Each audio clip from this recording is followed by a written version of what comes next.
Steph, but I'm not going to make any commentary about what's going to happen after the season. Our focus right now is on getting ready for the Seahawks. I mean, look, nobody's happy with where we are. I mean, all of us take responsibility.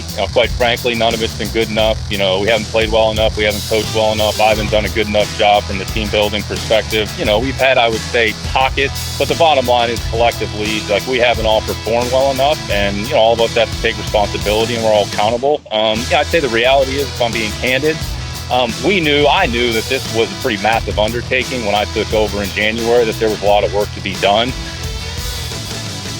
And welcome to another episode of the Turn Up For What podcast, talking your Houston Texans straight from the Great British Isles. The Texans were officially eliminated from the playoffs on Sunday. Not that it was any new news, but it came as perhaps another blow in what was a pointless game, losing 31-0 to the Indianapolis Colts, and perhaps what's been a bit of a pointless season all round.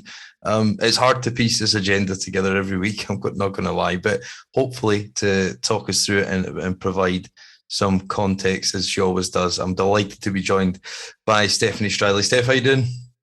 I'm good. How are you doing? I'm good. Apologies, I missed you last week. That was bad time management on the tailgate tour front, so apologies about that. But it was good. It used to be back in the day that people would show up to the tailgates earlier, so it would be easier to hit multiple tailgates, but it's pretty empty these days. Well, yeah, I mean, I compared it to 2018. Was it 2018? Yeah, 2018 against Dallas. And that was probably the busiest and the best I've seen it. When the Texans were relevant, it was crazy. It was so crazy that they had to give out tailgate passes or give tailgate passes to, or sell tailgate passes to season ticket holders, because there were so many people out there that didn't have tickets that just wanted to be tailgating. And, I get why they did it, but now it's the weirdest. It's just weird. Everything's weird. Well, yeah, I think so. And then I remember even just talking about the tailgates. I remember the Atlanta one in 2019. That was the last time it was over pre-COVID. And yeah, you could feel the anger was building then, well before that. And that was obvious. And then now it's probably turned to apathy, I think, moreover. And it's sad because I love my time there. I would never not come back if I've got the opportunity to do it. It's a great city. The people are amazing, and the culture is amazing. And they just deserve better, I think. And that was my overriding emotion watching the Jets. And and we walked out of the third quarter because I just didn't want to watch it anymore. It was pointless. Yeah, I mean, I think the biggest thing that I've heard from tailgaters and people that are not out there is it feels bad to be out there, because if you've seen it before, you know what it's like. There is the point of view that if you show up to the team, that you're encouraging how leadership is right now. So that's not a good feeling. The way that the Texans have been marketing themselves is, hey, you get all these exclusive offers to be a season ticket holder. And frankly, season ticket holders don't want it to be exclusive. Season ticket holders want everybody to like the team, and that gives them more value for their tickets. But at this point, it costs so much to even have one parking space and show up and spend that time and that energy and effort. And then for some of those larger tailgates, it costs a lot of money to put those on. And for a lot of people, they're just they have different reasons. The main reason is, they don't want to encourage it. They don't want to spend their time with it. And then for some people, they don't feel safe, they don't feel safe being in groups of people. And that's not something that's really widely acknowledged. But, for example, I know a number of people who have vulnerable people in their households and don't feel comfortable with big groups of people. So it's just a whole bunch of bad things all at once. Yeah, I suppose COVID and the downfall of the Texans have sort of intertwined themselves so we'd always have a multiplying effect to a degree. And I think the team will probably lean on that a little as an excuse. But we know there's going to be there's already excuse making already happening. Yeah. I mean, there is. I just don't think that they interact with their fan base in real ways. Like for example, if you look at the things that they send to season ticket holders, there's barely any mention of COVID protocols or, safety things, like don't show up if you're sick, like just a basic thing. Like you have to go onto their website to find something that says that. There's maybe a couple signs at the stadium, but I mean, the bigger issue is the way that the rebuild happened was communicated and promoted in just an absolutely insulting way. Like everybody inside the organization, outside the organization, thought that 2021 was going to be a real restart, hitting the reset button. And that was what was implied. Here's the committee of people we're consulting, and here is the list of people that we're looking at. And here's, the people that we're thinking of getting as the GM. And then at the last second, it's like, oh, surprise, this isn't happening, and you should feel really great about it. And, it's strange. It's really strange. Like you don't talk to people that way. Like you're asking for people to spend thousands of dollars for the season ticket holders, or people who just watch who aren't season ticket holders. You're asking for their time, and they don't believe in what you're doing. And they shouldn't, because you haven't communicated in a way where they should believe in what you're doing. Yeah. I mean, all of the most respected voices that people trust to tell them, what's happening with Texans football have their hair on fire. I mean, and like, let's say you wanted to defend what they were doing. They don't give you much reason to defend it. Like, even if you were wanting to, like, are there good things happening with the Texans? Yeah, I can see some of those things, but they're so swamped by the things where people are like, why are you doing things this way? This is really strange. Do you not hear yourselves? Do you not understand what people expect of you? Yeah, I suppose I keep on the reflection as well that, like, they say one thing and do another, I think, and that's the Yes, that's the thing. And I heard Mike Lombardi talking on his podcast. If you never listened, it's a good one from a GM front office point of view. Just a bit more of a holistic look at the game in terms of the structures of what's needed to build a team. And he said that the week, I just don't know what their plan is and where it's going, where it's headed. There's no signs of progress. The team are getting worse this year rather than getting better. So, it has been a year of nothing. And I think that's the trouble. I find that it feels like we've got, too many irons in the fire of different agendas, different kind of, things, like exactly what, our former quarterback said at this end of last season. Too many people thinking they've got the power and basically pushing and pulling the whole thing in different directions. And it just looks rudderless, I think. And I've not watched or listened to the whole clip of Caserio today on his weekly interview or bi-weekly interview, whatever it is now, with Payne and Pendergast on 610 on a Tuesday. But he was asked about David Culley, and he just said, look, we're not going to talk about next season. So I don't know if it's been that bad, Steph, that engenders a change. From my point of view, basic operations on game day, poorly coached team. I didn't think we'd be saying that compared to our previous incumbents, but the team has got worse. We look to not function on a very basic level, front office and on the field. So it feels like maybe a change is going to come. And certainly that was intimated to me a number of times at the tailgate last week that, that there would be a change this offseason. What kind of change, though? At some point, the way that you see that the way that they conduct stuff just makes you feel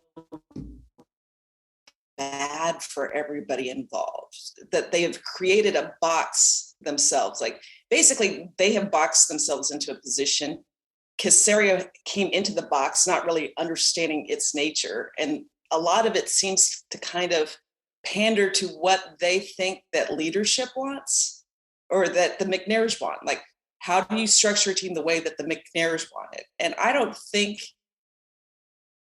that this reflects the way that they really do want things done.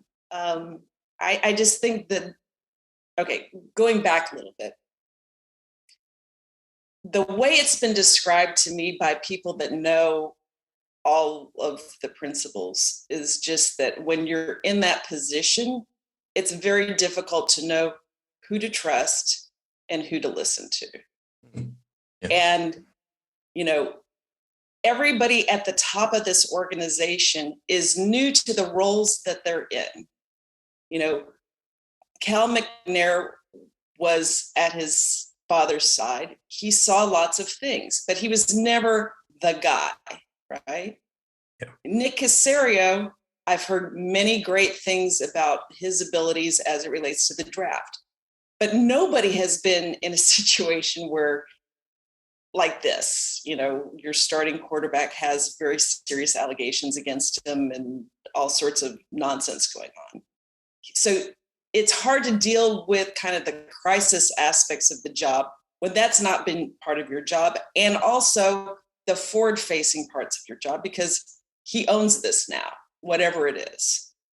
Jack Easterby had a very limited role at various times.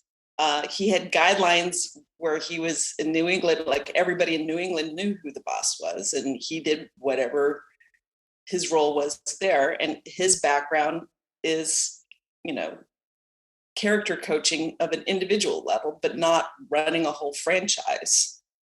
And so when you go from one role to a much more visible public role, it's really hard.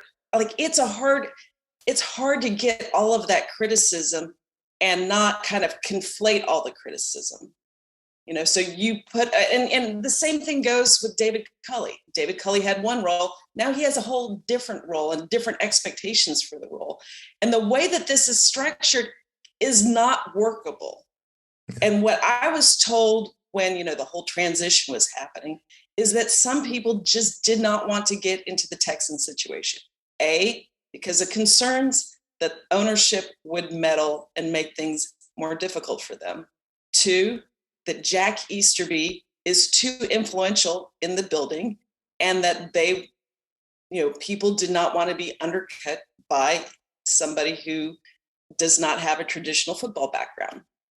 So, they had that kind of flat org, where, they're doing things by committee, but you can't run, tell me which football organization has a head coach that was undermined before he even got the job.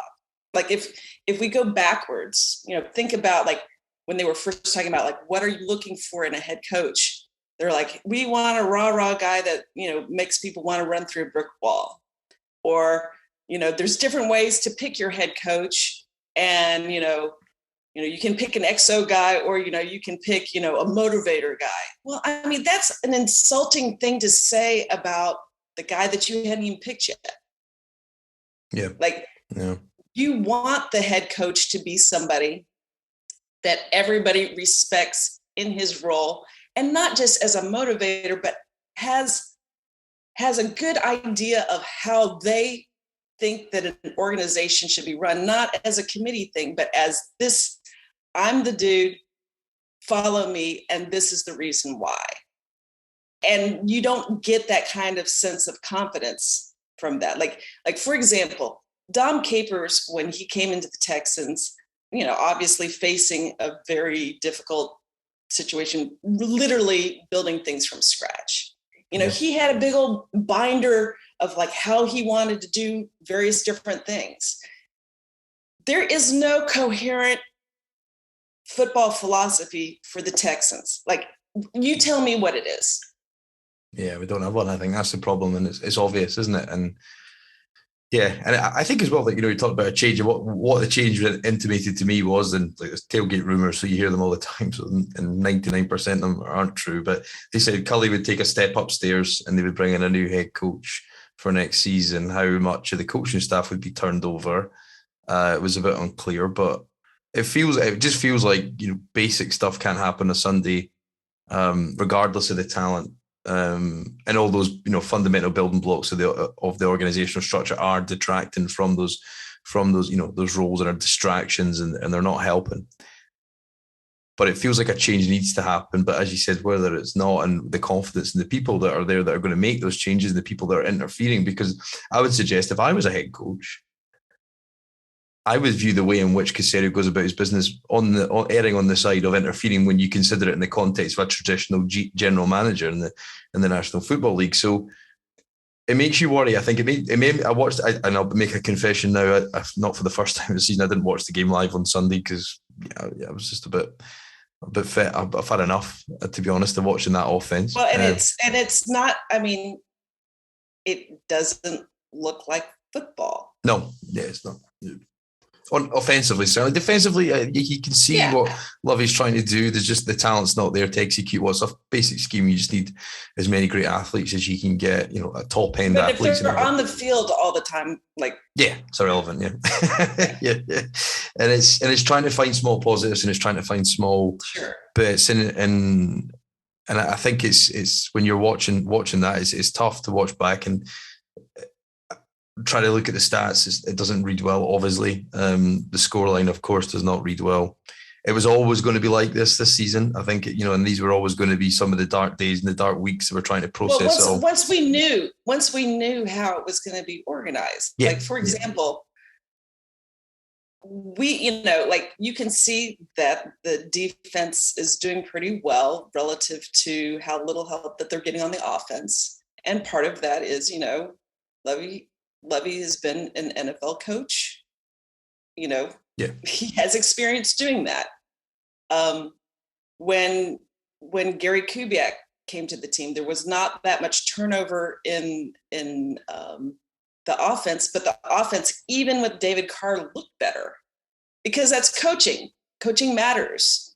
And I think the hardest thing, there's two hard things about this.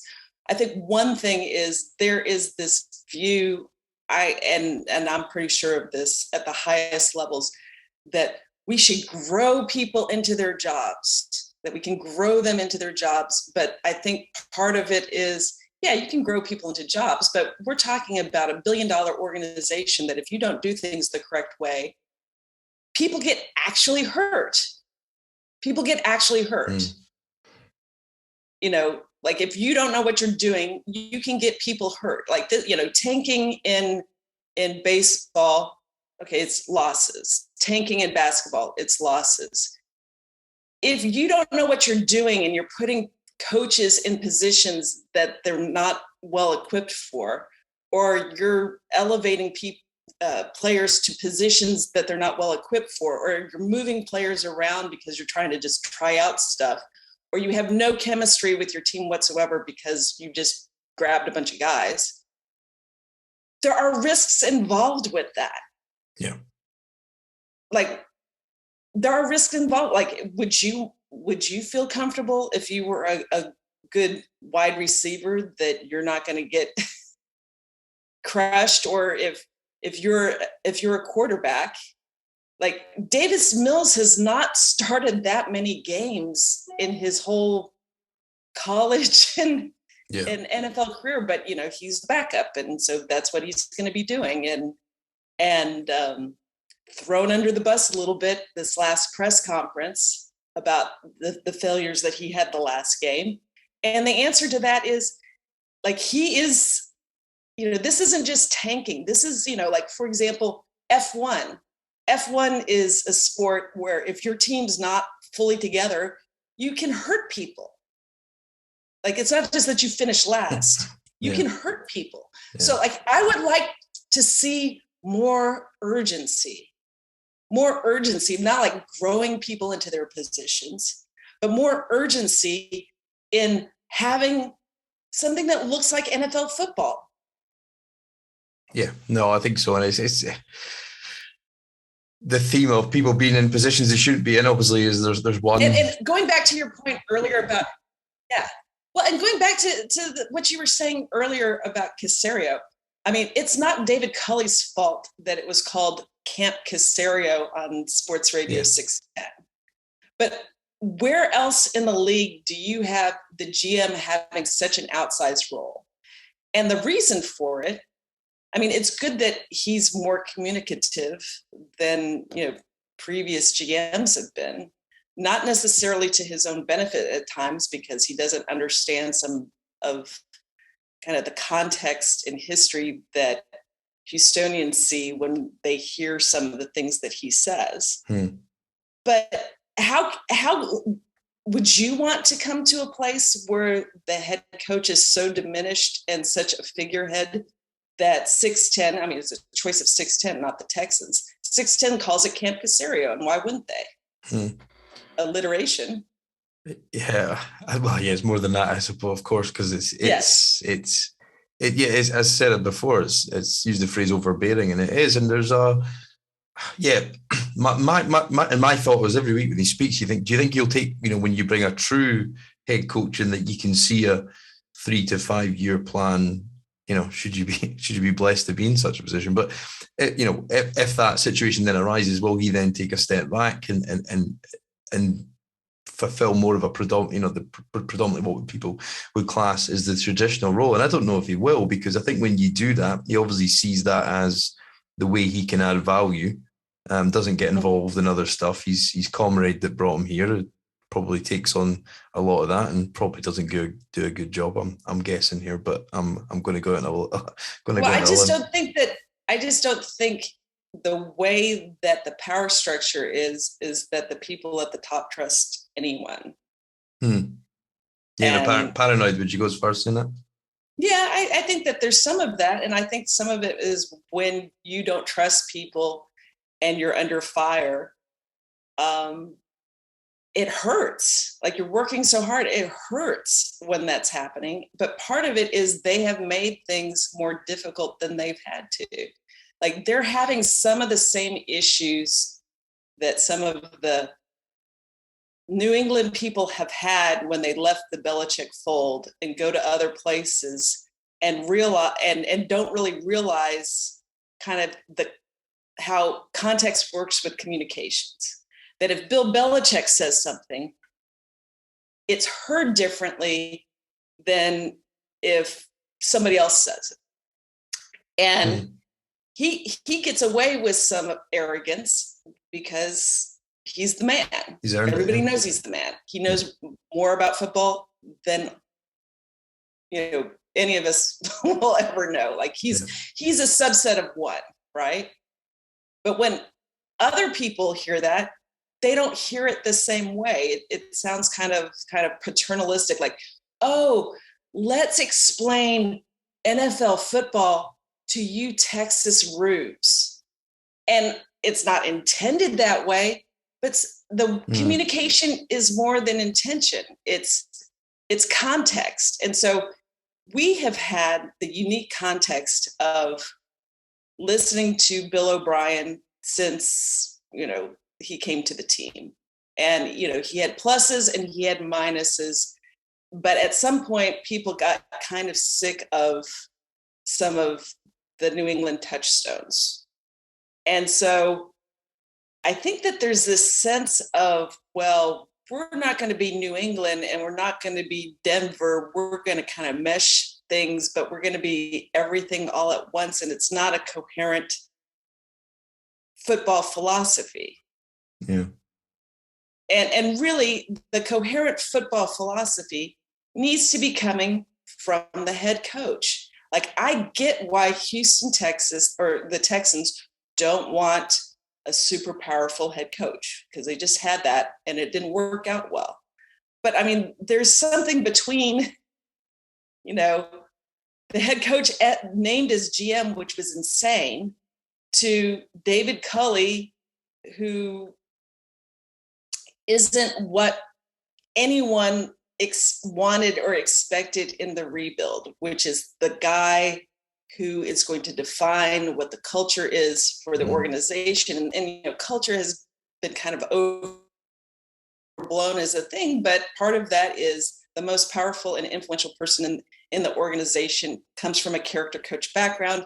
He's kind of paranoid about some of the things that have been said about him, obviously. And so it's almost going too far that direction. Like, if you have a hammer, everything is a nail. If you are trying to validate yourself and your culture, then everything is going to be about culture and not about, like, hello, it's a football team.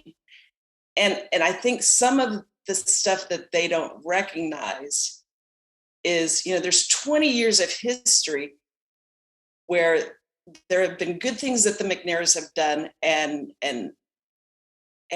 have supported the community, but they also had some bad tendencies that people have resented and have pushed people away from the organization. And I don't think that they have a really good understanding of people's touchstones, whether they're valid touchstones or not valid touchstones. And when you have somebody as powerful as Jack Easterby in his role, people are so distrustful that they don't, like, even if they say something straightforward, people won't take it at face value because there's such a lack of trust. Yeah, I know. And I mean, it goes back to that point, and I've seen you quote it many times, trust us to do what's right. And it comes across as a kind of, out of touch, tone deaf, all these kind of phrases we've used 100 times before. And I don't know. I mean, I almost feel Cully's position now is untenable with the way this season has gone, if you think of the big blowout losses. Because, as you said, and again, we're stuck in the past because this season has been pointless on so many aspects. And it's like the game, like, I watched it back, the all-22, to take a view of it this morning, and there's nothing really you can take from it, I don't think. The storylines for the season have already been written. There's about 2 or 3 players, some of which probably won't be here because either, I know one, no, I'm pretty certain one doesn't want to be here at cornerback, and Malik Collins has probably played his way into a bigger contract and a better situation. The rest is all kind of nothingness. You got a couple of rookies there. Well, I mean, Brandon Cooks out and out said in Texans radio that, he's telling everybody and he's preaching to everyone that, whether or not you have a place here, you're making tape, and people are like, yeah, we're already talking about making tape. Yeah. And you got I mean, I just feel bad for everybody involved. Like, they promote all these players, and I'm like, I feel bad for the players. Do the players deserve to be in a situation where the stands are full? Yep. Yes, they do. And is this the way to do it? I came into the off season with the point of view of Jack Easterby has a long-term contract. Nick Caserio has a long-term contract. How is it that they can go forward with this team in a way that that people will believe in? Like, how are they going to build that? And and I was asking questions like, why is the Houston Texans a place where players would want to be here? And I didn't really get a good back. Like, I don't think that they fully understand how they come across. Yeah, definitely. Yeah. Because I think part of it is they're so interested in looking for leaks that just the obvious interactions that they have with other people, they don't realize how off-putting it is in the current situation that they're in. Like, as much as, Jack is trying to make things good inside the building and try to make it a good place to be, every single person in that building knows that their job would be easier if there was a less high-profile person as the head of football ops and in charge of culture for the whole organization, because you can't have somebody that influential and that divisive in that role. Like I don't see how you go forward with that. And part of it is kind of the reaction to the Sports Illustrated reporting. Like, I think they saw it as these things are all unfair, and we've been dealing with some things, and the things that are being said are unfair and personal. And some of it was, but sometimes things are personal. Like, as I understand it, the people that like Jack really, really like Jack, like interacting with them. There's some people that like Jack and go, oh, this is a terrible role for Jack. It's one thing to be supportive of somebody on an individual basis, and it's a different thing where you're saying, I'm not judgmental, but I'm also judgmental. Like, that's a hard line to kind of walk. But then the people that don't like Jack and don't trust Jack, they have their own reasons for that. And so how do you make that work in a team? And I think the Sports Illustrated reporting was everybody with their hair on fire going, we want the Texans to work. We like the McNairs. This is not something that's good for the McNairs. And really, if Jack listened to all the things that he has tweeted out over the years about distractions, about leadership, he would resign. He is hurting the people that he says that he likes. Yeah. I mean, this is harmful to the McNairs. It is. And do you think they don't see that because they don't trust enough people to listen to those opinions, or are they just too ignorant to realize it? I think part of it is that he is a persuasive person. Mm-hmm. And he, like, think of the person who makes you feel good about yourself and reinforces your view of the world and tells you things that feel good in your heart. And then think of, like, the rest of the world thinking that this guy is a phony and blah, blah, blah, and all sorts of personal attacks. Think of that person. Do you have that person in your head? Yeah. I don't know if I know one specifically, but yeah, I know what you mean. Yeah. Well, so like, if you have somebody that you have gone through a shared experience with and you have that relationship with, it's really, and in some ways, football supports this because, you know, there is that general view that you do have to block out the noise, that fans do have a lot of nonsense points of view.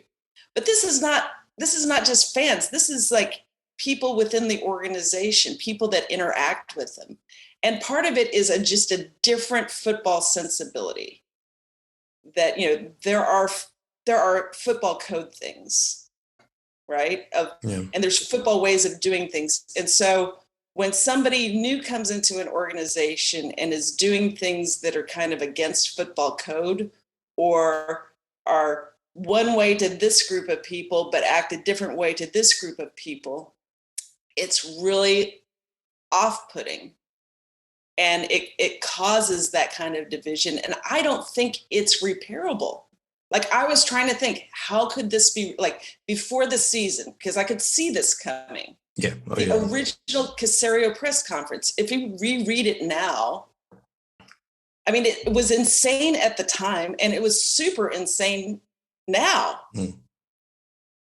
Like, if you really look into it. And so this was all very, very predictable.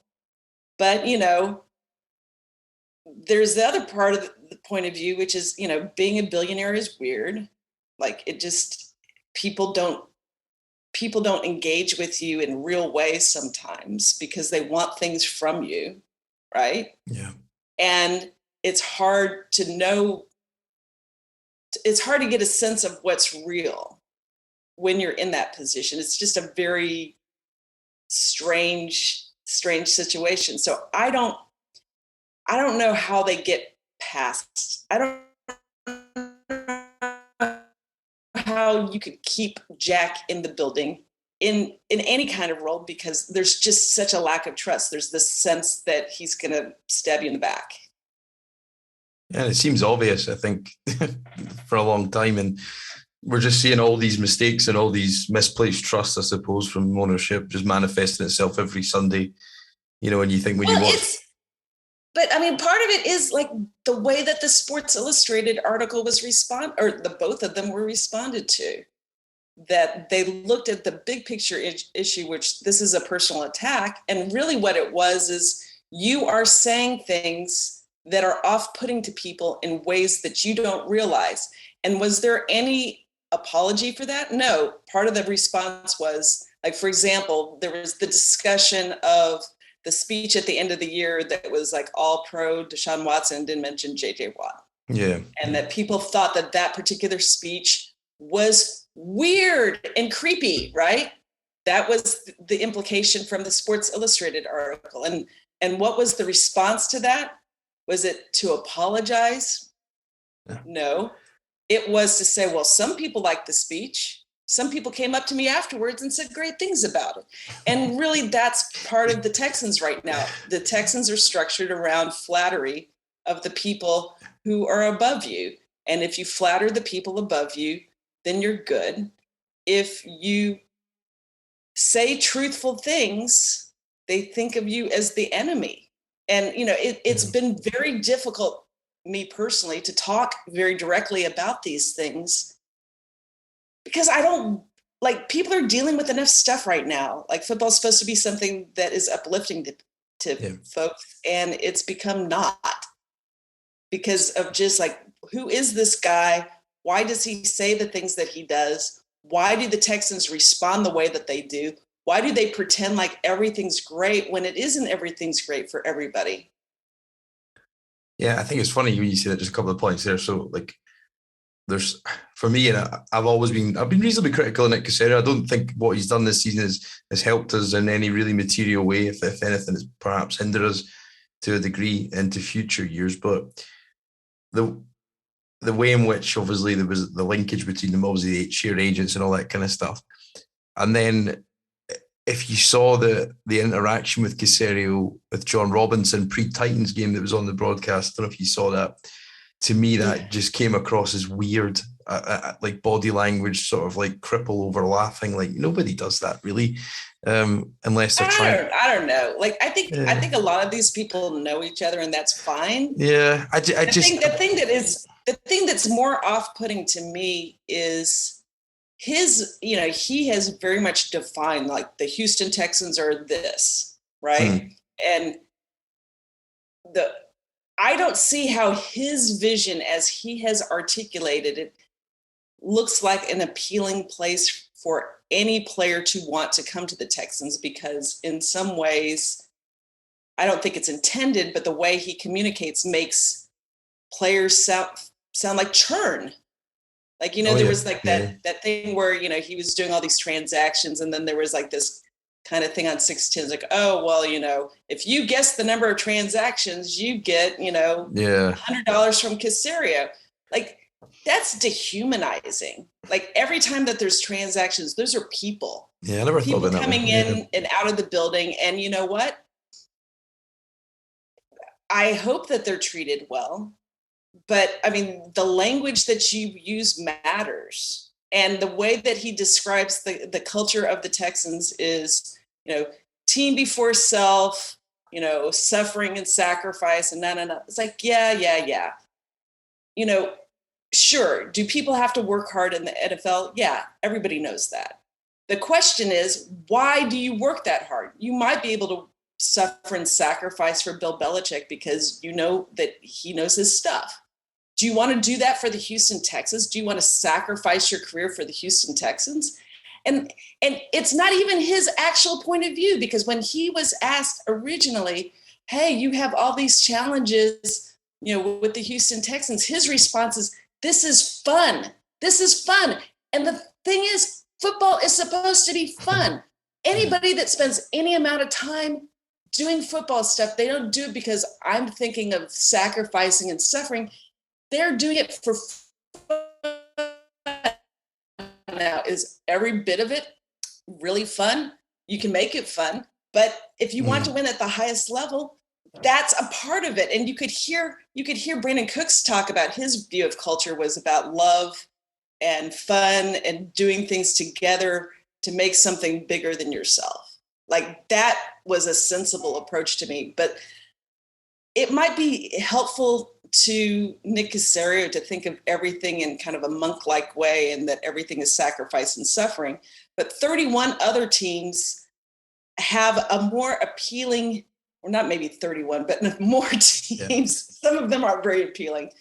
But like, I am not a Jerry Jones fan, but there is no doubt that Jerry Jones structures his organization to make it a place where players want to be there. Oh, yeah. Yeah, definitely. Why would anyone want to be at the Houston Texans? Because they put lights up in the locker room? That's not the thing. No. Yeah, it's misplaced. The football is the thing. You need to make it a place that's appealing to play football. And their vision of the Houston Texans does not reflect that Houston Texas that you enjoy coming to. Yeah. No, that's right. Their vision isn't appealing, and it's inartful the way that they've handled everything. And part of it is they're in new roles. They don't trust people, and they don't have the football focus in the head coach of why we're all doing this.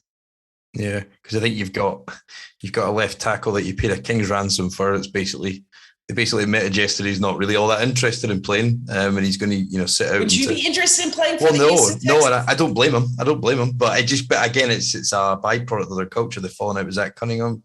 And I don't know what the sort of league-wide process is if a player misses a COVID test, but you've fallen out with him, you've fallen out with Justin Reed, and then a week later you're nominating him for the Walter Payton Man of the Year award. So he was nominated before that. All right, yeah. Okay, it comes out, yeah. But again, it just shows you like there's guys, and like Justin Reed's one guy that it would seem quite difficult to fall out with, but it just shows you that kind of culture element. I know Caserio went and addressed it directly when he spoke to the media a couple of weeks ago. But yeah, I think the kind of introverted, trying to act extroverted, kind of robotic kind of way comes across at times doesn't help all this kind of bad stuff. But it feels like they keep searching for bad headlines, I suppose, as well, when they're trying to fall out with players and more kind of focus on them of stuff off the field. And it's just, it feels like, when you chop all those kind of points that we've just made, I suppose a 31-0 defeat's not a surprise in any way, because you've got to get it right off the field before you can get it on. And it just seems like there's a lot to be uncovered this off season. And I don't know what changes they'll make, if it will be in the coaching staff, but there's the thing that's hard for me is all the people who think that the McNairs value their pals higher than they value everybody else. That specifically they value Jack Easterby over everyone. And they can argue against that, but just look at their choices and their words. There was a time that they could have separated from them. And early on, it was like, he didn't offer to resign and he's staying. And without really explaining why this particular person was so important to everything. So there are some people that are like, okay, Nick came into a situation that he did not design, that the choice, he had his hands tied with some things, but 2021 is becoming more and more on him. And it pains me to know all the people that are like, if they don't get rid of Jack by the end of this season, I can't do this anymore. I don't believe in him. I don't believe in an organization that puts so much trust in him. And you could do better. You're a $1 billion organization. You don't have to have your offensive coordinator grow into his role. You can actually get an offensive coordinator if you have a structure of your organization that isn't off-putting to outsiders. are, and they don't seem to care anything about external reality other than the one that they're creating for themselves. And part of that is the newness to their roles and just a lack of confidence in the way that they do things, that they're very defensive about a lot of things. And part of that is they can't explain a lot of it. Yeah, that's the hardest bit, right? Because I think if you come out and say, look, this is what we're trying to do. Yes. Then people would understand a little, but it's shrouded in secrecy, and that's, parallel or mirrors the actions of, the main guy we're talking about here. And I suppose it was always going to boil over at some point. And I suppose it has, and people have just turned their back and it's become apathy, like I said, and you've seen the empty stands, and I've never seen it as empty as that as I did last week. And I've been there. I've been every single season, and the 2005 season, I was told after that they didn't even look at the tape from the 2005 season. It was so bad. And even the 2005 season that was just also unwatchable was not as bad, because people could go, okay, yeah, they're going to change things and da-da-da. There is this feeling of no hope. And I think part of the feeling of no hope is the imprinting that fans have had over time that the McNairs are too patient with the things that they shouldn't be too patient with. Yeah. But I mean, it's new people, and it's, you can't really look to that past, but for outsiders, it's like same old Texans, but it isn't. It's this whole different thing. Like, the best aspects of the Texans were always the ones where there was more community involved with what they were doing, and that they explained what they were doing. The worst aspects of the Texans over the years was like, we know better than you. We're not going to explain what we're doing. And I think right now the current Texans have a very difficult time knowing what stuff needs to stay in-house and what stuff needs to be said to outsiders, and what is the best mechanism for doing that. Like, throwing your players under the bus publicly or throwing people under the bus privately to select media members, all that does is tell people that things shouldn't stay in the locker room. Like, that nothing stays in the locker room. Like, there were times where things have happened in the past that were kind of messed up, but it was private. Like, it's like, hey, well, so-and-so's in the doghouse. Okay. Did it come out why that person's in the doghouse? No, because everything is kept in the team. You win as a team, you lose as a team, but the 2021 Houston Texans are all about focusing on things that have happened in the past without recognizing that 2021 is on you, and that you need to have an appealing, artful, professional, competent way of going forward. And you're not showing that in the decisions that you make and the actions that you do. Yeah, I think you saw that video of the guy with the sign. First of all, is the owner's box but behind the end zone? Is it? That is right. Okay, because I thought if that was me, I'd have it on the halfway line. But anyway, but yeah, I suppose you see that guy, and like, I think he did anything particularly wrong. He's frustrated. We're all frustrated, And no, I mean, that's Ronnie. He was actually referenced in one of the Sports Illustrated articles. Oh, right. Okay. Yeah. I remember that. Yeah. And I think part of the deal that they don't fully get is everybody responds differently for things that affect their lives that they have zero control over and that they do not understand and shouldn't understand. Like, there is no reason why anyone should understand why the Texans are the way they are right now. I mean, there's no explanation of it that makes any lick of sense. I mean, Andre Johnson just said it very plainly because he was in a position to do so. Yeah. And later, when he was asked about his tweet, he just said, hey, look, it's one thing to be a character coach, but he's not a football guy. Yeah. And then Easterby, I think, is hurt because he thinks of himself as a football guy. And if you talk to people who know him in other they're like, he's thinking that he's a football guy. No, he's not a football guy. And the way that he's not a football guy is he says and does things that are kind of against football code, and he thinks he knows better. Yeah. But like with Ronnie, that's one response. But what I've been told over the years, and by the way, Andre Johnson's criticism, was it answered? No.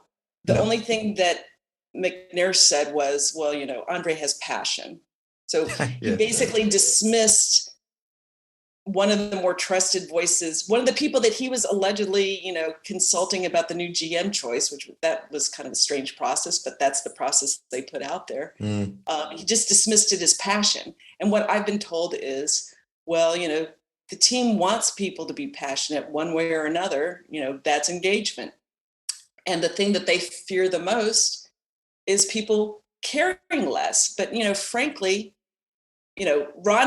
Ronnie's trying, he's fighting for the people that he cares about, because he knows so many people are just going to eject off the team because it hurts too much to care about this team, and that people need to put their care where it needs to be. And people deal with it in different ways. Like, for example, I know a group of people who are tailgating this next game and are not going into the game. They're just going to hang out in the parking lot with their friends, which is sad. Yeah.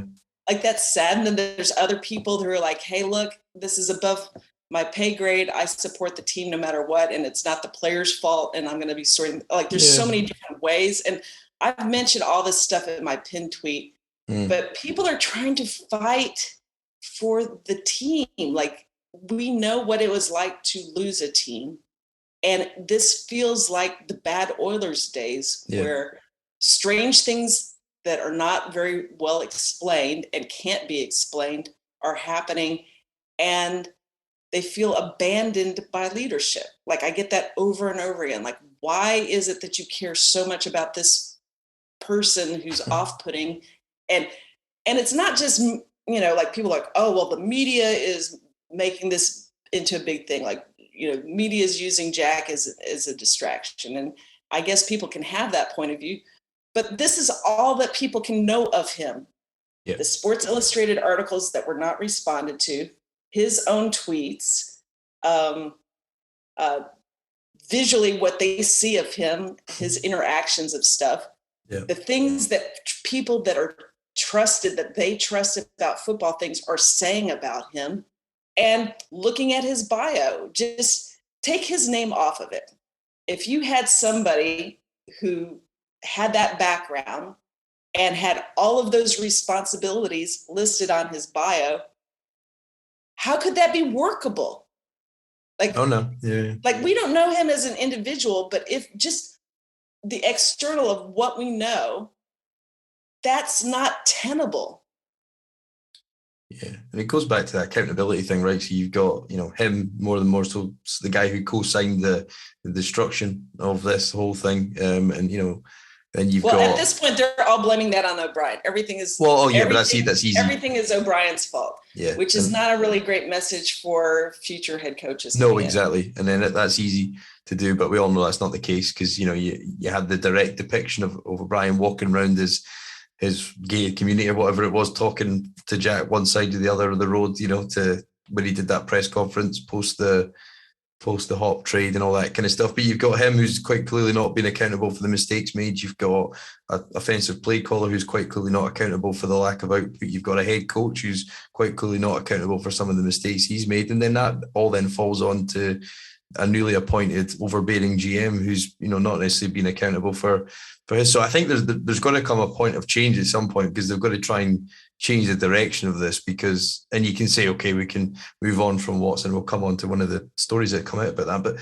But something's got to change at some point, because you can't keep on this track. There's very few ways to improve this team that needs a complete makeover in terms of talent, in terms of young players, in terms of productive young players. And you can tell people are hurting right now. And as I said to you at the start, there's a lot of kind of things that need to be fixed. But it doesn't feel like it's going in a direction that can be fixed.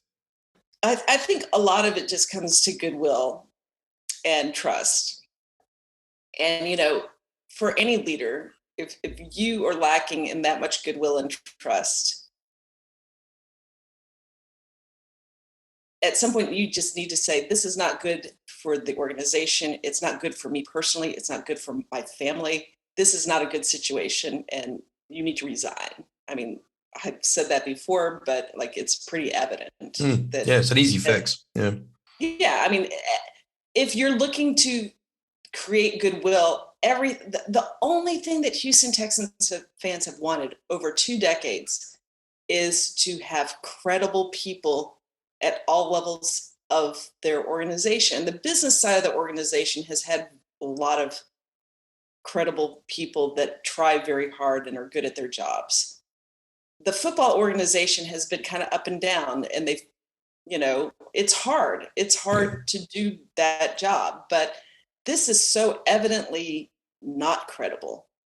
And so the thing that smart football people have been telling me is, if you're talking about regaining trust in internal and external stakeholders, is Jack is too much of a divisive figure and too much of a high ego figure to be in the organization. He wouldn't see it that way, but I mean, he is, like, just objectively, he is a divisive figure. Like, you have people waving stuff at the owner's box. He's a divisive figure. I think the first thing is that. I think the second thing is to get a credible head coach. Yeah. And that's going to be hard to get somebody to come in the situation. I think that the McNairs need to have less hands-on influence on all the process things, because they are not football. Like, they see themselves as football people. And, but if you interfere too much with the real football people, then people don't want to work with you. Now, the good thing that the McNairs have is they've never been cheap about things, and that they're willing to spend money. Like, I know people like, oh, sell the Texans. Oh, yeah, you're going to get somebody to come in and take on debt, and are they going to spend money the same way? Like, these people are willing to spend money. And that, that's a big part of winning franchises in every level of sport. And then Nick needs to be in a less visible role, because, and I mean, I think he is in his, like, back in the day, they had the one voice point of view, which is the head coach is the one voice. That's the voice you're going to hear. And I think they overplayed that a little bit, when there were situations where the GM really should talk about the situation. But there's a lot to be said with the leader of your team being the leader of your team. And it's not a committee. It's, yeah, do they have to work with their team? Sure. But you need that person. And David Culley has some good aspects to what he's doing, but it's so overwhelmed by the things that are really not something that he can grow into. Yeah. I think is a first-time head coach in his 60s. Because I think the thing is as well, it's like, I've talked about this other weeks, but I don't know what he brings really. And I know it was the guy for this situation, and it was a horse for this course, but I don't think there's any course in a head coach capacity that he can run, because it just feels like it's just not credible. But as you said, there's all this stuff going in the background that may, and as the last season, it may detract from your ability to get the best possible coaching staff in. But I think they maybe have to try this off season and do that. Because and the odds are against them, and if Nick pulls it off, then that's his first big win as a GM, because he doesn't have one yet. But yeah, I think they have to, because you have to restore some sense of credibility to just to the team in general, and to free agents, and to and the Watson thing. I mean, all of this that we've already the Watson thing is an issue. Yeah, I don't know how that's going to be resolved. Like, I know that there's lots of people that go, oh well, everything's going to be fixed once. We trade Watson to get these picks, but I don't think that his legal issues are going to be resolved before the draft, unless there's some like, the public posturing of that is not in favor of that. No, it just isn't. And I mean, I think the biggest issue is Janice does not want him to be a Houston Texans anymore and player anymore. And, you know, you can't be paying somebody that much money not to play. But, you know, you also have the point of view that you want all your people to be all in. Like this is a box, not of Nick Caserio's design, but part of it is of his design because of the personnel with the Texans that don't make it a great situation to go forward.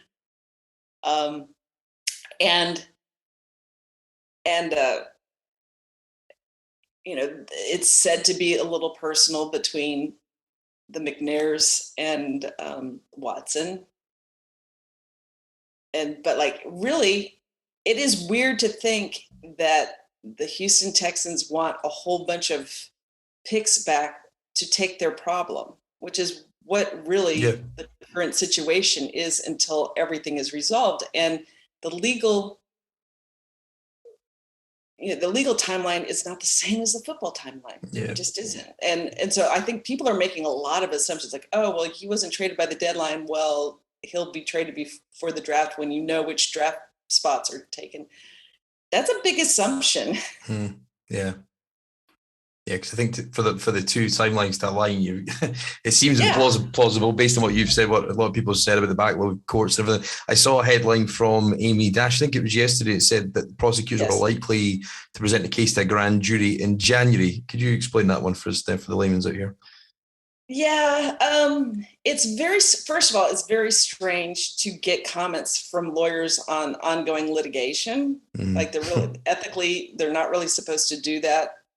And so, but I mean, I don't know what particular reasons why, I don't know what the choices are in this regard, but typically that's not how things are handled.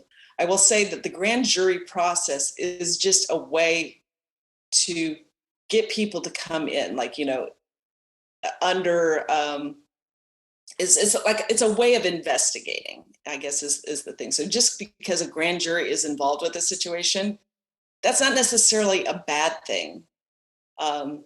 Sometimes it's the only way that you can really get as a defendant or as a potential defendant to get your version of the facts in front of people. I mean, it's certainly not something that you want to have happen, but if there is a dispute between people, having a grand jury process is a way to do a full investigation, but it's not just investigating the things that the plaintiff wants investigated or just investigating the things that Watson wants to get investigated. It investigates everything, everything. All the interactions that everybody had. I mean, just investigating one of these situations would be difficult. This many is very difficult. I would think that maybe, you know, like a lot of times you don't know when prosecutors are going to take something to the grand jury.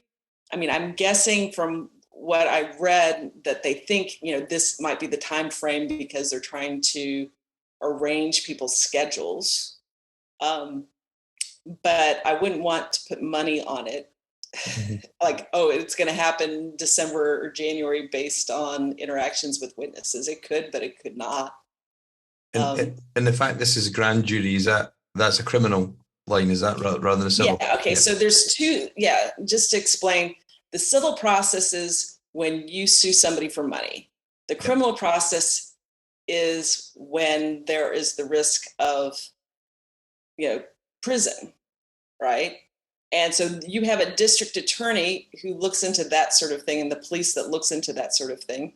On the civil side, you have lawyers representing each side. It was unusual that this case originally started as a civil case and then turned into a criminal case. It's very difficult when there's this many people involved with one lawyer handling things, because it's very difficult to get everybody on the same page because they may not have exactly the same set of facts or the same the same desires. Like it may be that some people want to settle, but other people don't want to settle, and how do you handle that situation? There may be some of the plaintiffs who wanted a civil case, but feel very uncomfortable with the criminal law investigation. And even starting the criminal law investigation for some of the plaintiffs might reflect poorly on the other plaintiffs. Like, they might not want, I don't care who you are. The police knocking around in your personal business isn't a fun process. So it's among the most complicated fact situations that you could possibly have.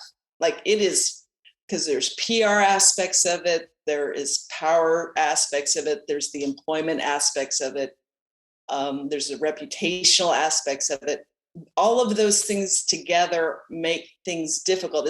It looks like the civil lawyers have kind of a different view of how these kinds of cases should be handled, just kind of strategically. It's just really, just a difficult situation. I personally, if we're taking the NFL stuff aside, I think that the way that this has transpired, and a lot of it is just kind of accidents of people and stuff, is I wish that all the parties could come together to find a way to have a restorative outcome of this. Yeah. Because no matter what happens in the civil cases and threats of like, we're going to get into your business and you're going to get into my business, ultimately, nobody's viewpoints are going to change at the end of the day, no matter what the results of things are. And people are going to have the ugly thoughts that they have about various people involved with this, no matter what the outcome is. And the only way that the parties can get an outcome that they control is if they fashion it themselves. Like, I was reading something that says, oh, well, I want justice, da da da da da. Well, the criminal process, is it going to get you justice? Is it going to get you vindication? It might in somebody's heart, and that's a very individual decision, but it is painful for everybody involved. Like I don't think that people really get an understanding of how painful the civil and criminal litigation process is, and that it doesn't have to be that way, that you can create an outcome that maybe doesn't feel great for everybody, but is something at least that you can control. And for us on the outside, all the way that this is discussed by people, like it's sport, like this is not sport, this is people's lives. It's hard to keep the humanity at the center of the discussions of this, just because people have their own experiences that they bring to the table and their own interests that they bring to the table. And it's difficult. Like, for example, there was some discussion of, well, you could trade Watson and you could make the picks conditional on how much time he misses and na. And I'm like, what an ugly process where fans are put in the position where they're rooting for certain outcomes in courts or certain outcomes with employment decisions. And it's just, I don't think that there's a good outcome to it, but I hope that everybody that is watching and listening keeps humanity at the center and recognizes that you hurt people the way that you talk about it. And it doesn't, and that everybody should take care with that. And it's hard. It's a hard thing to do because we're football people. Yeah. It's a parallel domain, but it feels like that it could have just been handled, and both sides of the table could have been advised and acted in a very different way than they've done. I don't want to Monday morning quarterback on that too much, because a lot of times the way that things kind of bubble up to the surface happen to be accidents. Yeah, okay. You happen to call this lawyer, or this person happened to, or, it's, you don't have a Wayback Machine, but sometimes the way that cases get to the point where they are accidents, and then people get kind of revved up by it. Because like originally, for example, the women were anonymous, and the lawyer said, hey, if this has happened to you, you come forward and I'll keep your name anonymous. And that's not something he could have promised, because Texas law doesn't allow that as a process. But then once people were more vested in it and their names were out there, it makes this process even more hurtful and harmful and difficult. And everybody, everybody's looking out for their own situations. It's just hard on everybody. It's just hard on everybody. And I mean, it's not a perfect process that we have. It's better than some in parts of the world. Yeah. And all we can do as outsiders is just try to keep humanity at the center of the discussions. Yeah, you got to hope for everybody's sake it can conclude in a way that, people can move on, because, and as you said, it's two very, very, very distant realities clashing in a kind of public and ugly way, I think. And it's not something we want to be talking about, Yeah, I hope that there is a restorative way that they can come to a resolution, because at this point, the only people that are benefiting from this are the lawyers. Yeah, that's right. And the bills must be astronomical right now on both sides. So it's well, not on both sides, because on one side, the plaintiff's side is for contingency fee.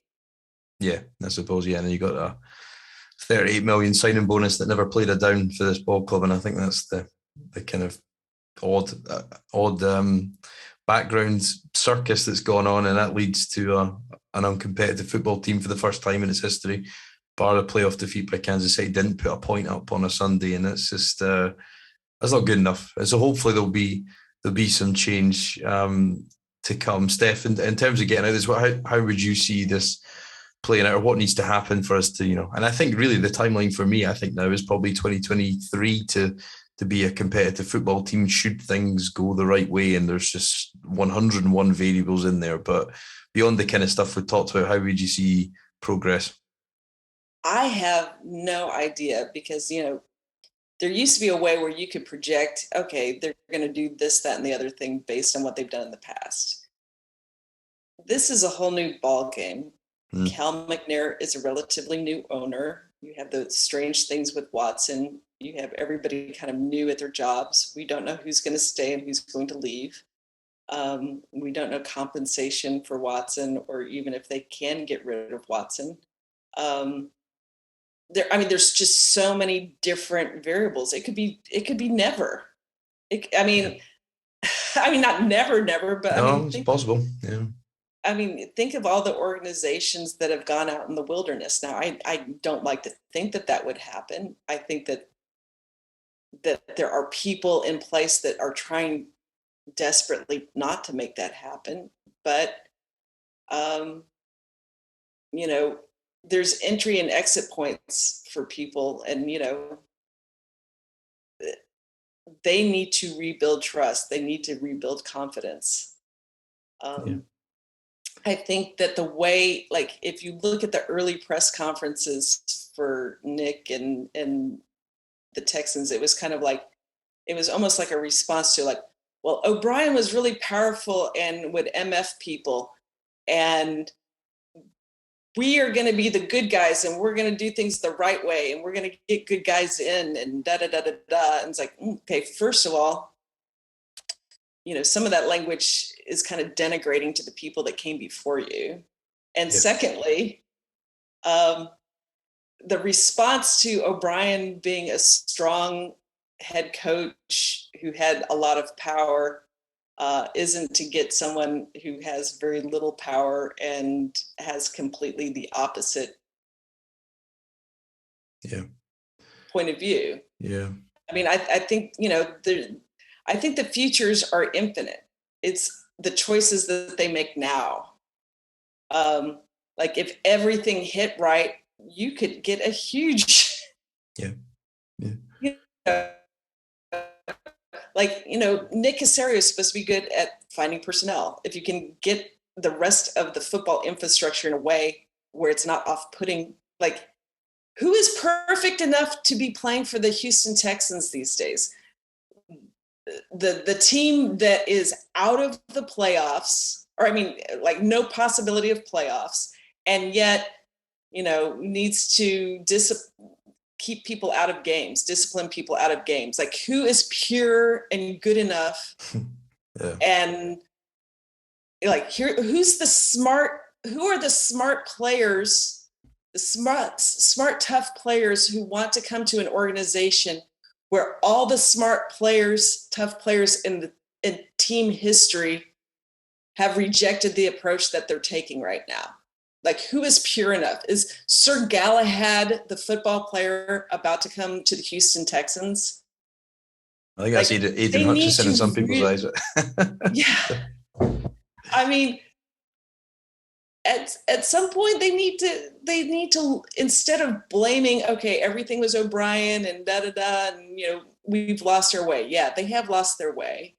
But they also have to look in the mirror and see their own issues and see where they can get to the point where they resemble a competent organization to the outside world and have an appealing message to all the stakeholders, to the players, to the fans, to the advertisers, to everyone.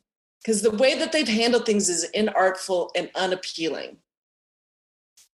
Like, I think that they brought David Culley to be the appealing story, but all that does is just make you feel sorry for him. You do, yeah. That he's been put in this situation. I think they've ruined his career or ruined his reputation. Yeah.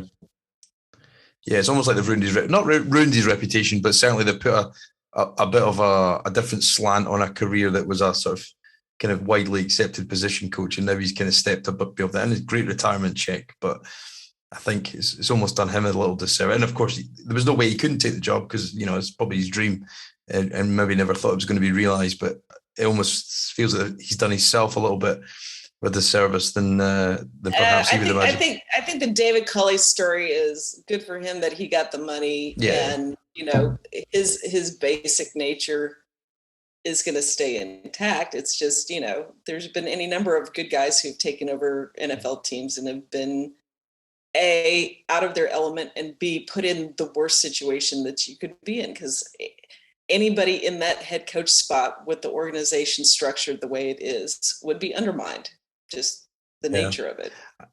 For me, a big thing that they've not addressed, and I'm surprised at this, and again, talking about people who are complicit in the downfall, a complete restructure of the front office, because if you think of the sustainable models, and that's a word that Caserio uses continually, a sustainable model of the good teams, of the power franchises that continue to be good or there or thereabouts every year. Your Baltimores, your Pittsburghs, your Green Bay, they're all really good at drafting, and we've not been that. And I know I'm curious about that. Yeah, it's not been touched. The model, or the previous model, still exists in theory. It's the same people making those evaluations. Okay, you've got different coaching staff in part, but not wholly.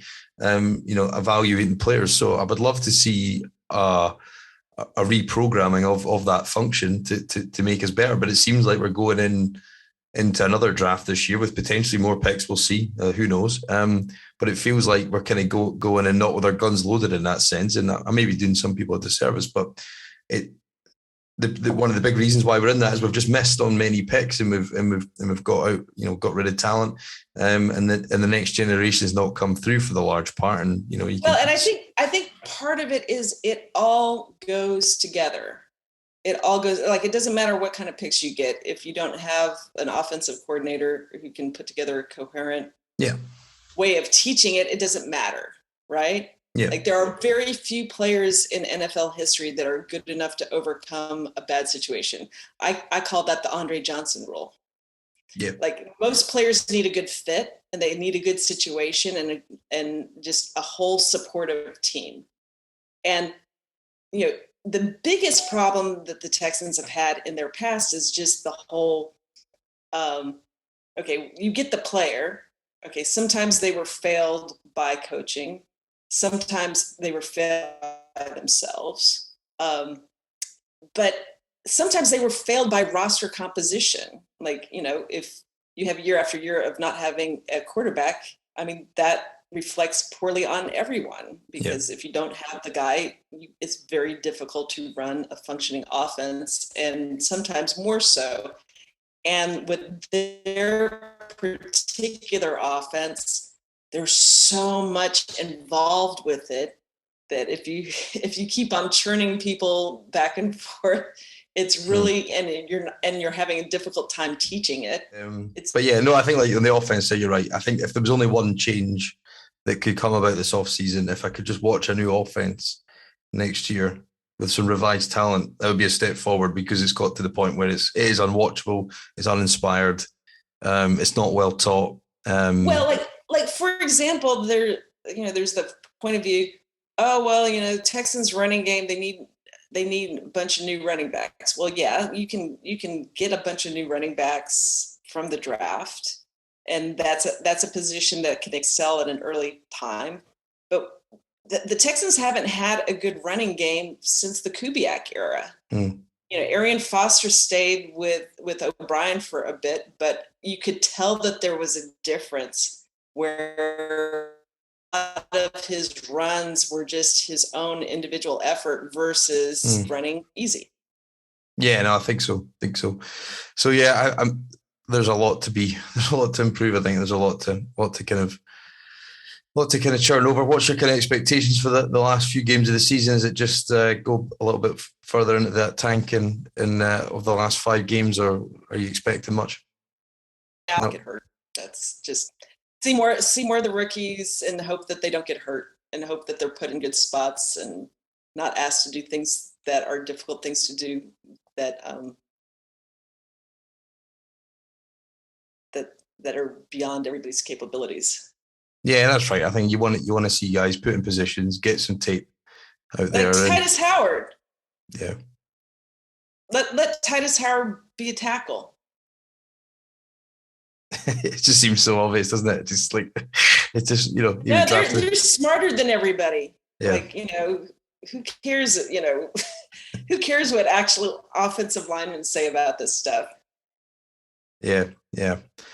Well, the players play and see where we hope. I think there's a lot of change to come, and I'm sure this offseason will probably be just as eventful, if not more, with some premium draft spots to actually talk about and have a relevancy at that time of year than we've been robbed of in the last couple of years. But Stephanie Stradley, thank you very much for your time.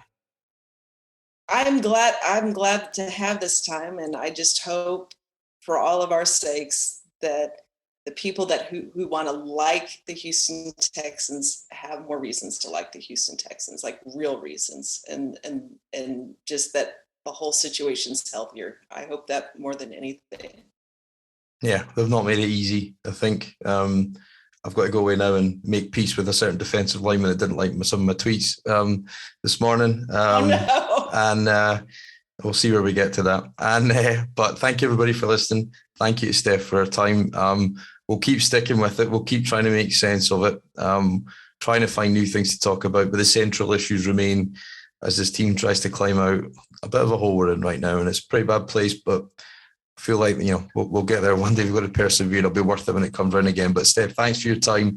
If you've not checked out the website, podcasttexans.com, please do that. If you're liking Facebook, Twitter, YouTube, give us a share, give us a like, all that kind of good stuff. Get those algorithms churning, and we'll be back again next week, perhaps for a predictable outcome against the Seattle Seahawks, but we'll speak to you then.